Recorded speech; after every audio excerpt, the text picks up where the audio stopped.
voltamos com o programa Vida Saudável, que hoje está falando de automedicação e os riscos de se tomar remédio em casa sem passar antes pelo médico. Olha, e agora nós vamos falar sobre os medicamentos naturais. Você sabe qual é a maneira correta de tomar ervas, chás, tudo isso do gênero?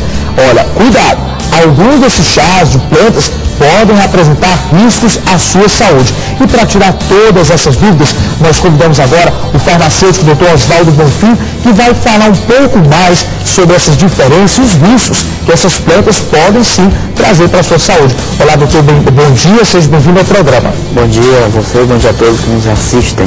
Doutor, não dá para sair por aí tomando tudo que você encontrar pela frente, né? Sem dúvida, os medicamentos ou remédios advindos de plantas, eles também necessitam de cuidados. A gente sempre diz de que medicamento ele não pode ser usado como se usa uma comida, arroz, feijão, carne, etc. Ele precisa ser na dosagem certa, na hora certa e pelo tempo correto. E da mesma forma, os medicamentos vindos de plantas se diz muito naturais e se acha que não traz problema, mas assim como nós temos plantas que servem de alimentos, outras que servem de remédios ou medicamentos, há também as plantas tóxicas. Sim. Né? Há também as plantas tóxicas, então é uma planta, mas que é tóxica. Então não se pode usar, principalmente porque, além de você saber o uso correto, eu sempre questiono muito as condições de higiene com que você está tratando aquela planta. Porque se é uma planta que foi tirada de um local insalubre, como um esgoto, e se ela tem fungo, por exemplo, ou outras sujeiras, mesmo que ela pudesse lhe trazer algum benefício, vai lhe trazer malefício, porque está trazendo sujeira para o seu organismo. Por exemplo, o chá da casca de laranja, que muita gente bota lá a casca para secar no sol e aí faz o chá. Isso pode? As pessoas geralmente usam chá de casca de laranja como a gente chama de aminagogo, quando estão com vômito ou com má digestão ou com problema intestinal.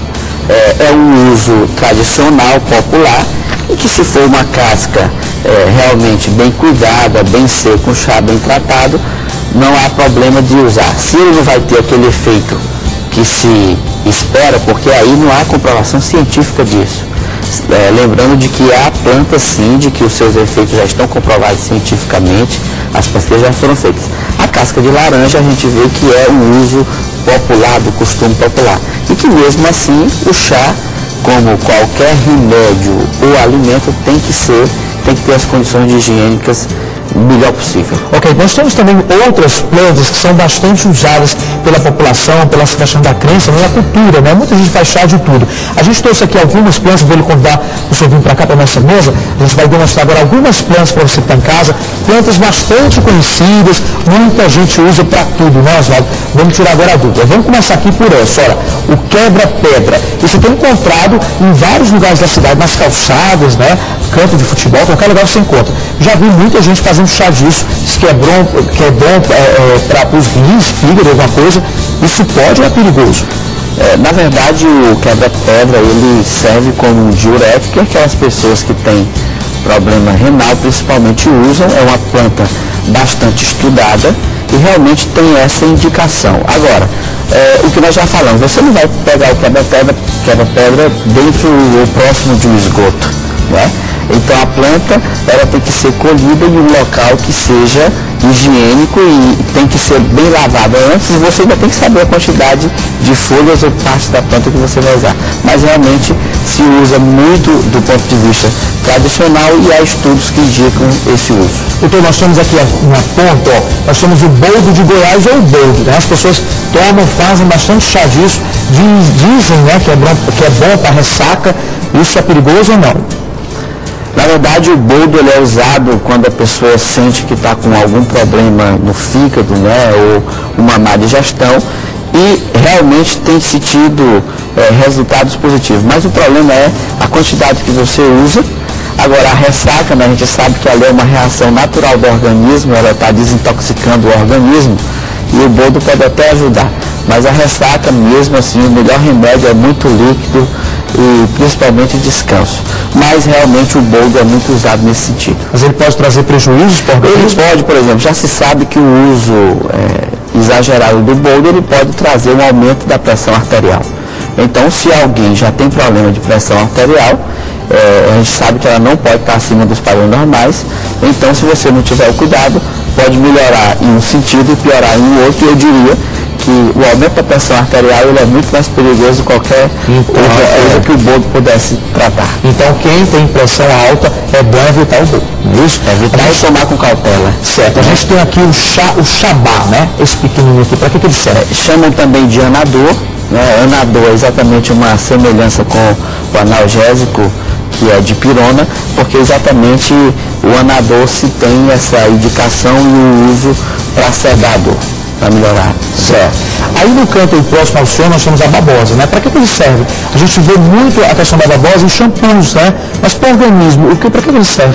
A babosa, o nome científico é aloe vera, é uma planta muito usada na cosmetologia. Realmente tem um uso muito bom nesse sentido. E ela também se usa muito do ponto de vista tópico, da pele, para ferimentos. E usam muito como suco, ou então alguém faz chá, mas esse uso interno, ele não é recomendado, até porque já há estudos no sentido de que, na verdade, ela é tóxica para o fígado. Então é melhor evitar a questão de ingerir essa planta. A planta, inclusive a Agência Nacional de Vigilância Sanitária, recomenda apenas para uso tópico, como medicamento ou como cosmético. Ok. Doutor, aqui no meio nós temos o açafrão. Essa planta aqui, para que ela serve? O açafrão, as pessoas usam, assim como o gengibre, para problemas estomacais. Às vezes alguém que está com alguma virose usa. Na zona rural se tem a crença de que algumas doenças como catapora, sarampo, ela põe para fora, mas na verdade ela é usada mais como alimento. O açafrão ele tem um uso mais como alimento e às vezes até para dar sabor, colorir alimento. Ele tem menos riscos, né, de trazer esse prejuízo. Exatamente. Aqui desse outro lado nós temos aqui, ó, essa bem verde, a colônia. Para que ela serve? Colônia as pessoas usam para problemas intestinais, algumas dores, e tem vários usos. Geralmente as pessoas usam assim de forma do costume, que aprenderam com os seus parentes. Né? Então, é isso. Certo. Nós temos agora perguntas para o senhor dos telespectadores. Já a gente volta a falar aqui dessas outras plantas, mas temos uma pergunta para o senhor. Doutor, chá de saquinho, faz bem para a saúde? Então, doutor, esse chá que ela perguntou é chá que vem dos supermercados, é bastante comum, tem de todos os sabores. Faz bem à saúde? Na verdade, aqueles chás de supermercado, eles são chás alimentos, né? São chás usados como alimento e que, porventura, algum deles tem alguma indicação, não naquele caso. Então, aqueles chás, sem dúvida, ele não tem problema para a saúde, você pode usar e sabendo que ali é um chá alimento, não está sendo usado como medicamento. Ótimo, então, a gente tem mais uma pergunta para o senhor dos telespectadores. Doutor, chá de alho, limão e mel, cura gripe? Então, doutor, cura gripe? Na verdade, gripe é uma doença virótica e não há cura para a gripe. O que se trata na gripe são os sintomas, como já até foi mencionado aqui hoje no programa. É a constipação nasal, é a dor de cabeça.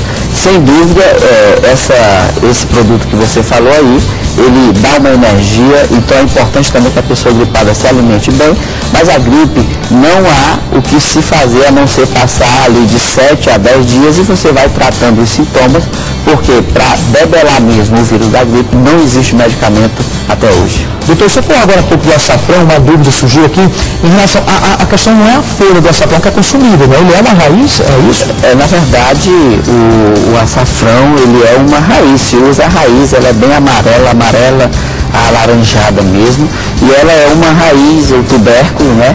É uma batata, dizendo bem no popular. Para quem não conhece, né? Essa folha do açafrão é a planta, que é uma planta bonita, mas o que se precisa está aqui embaixo da terra ou aqui dentro do jarro. Ela parece inclusive uma planta decorativa, né, doutor? Exatamente. Então, aqui nós temos o capim santo.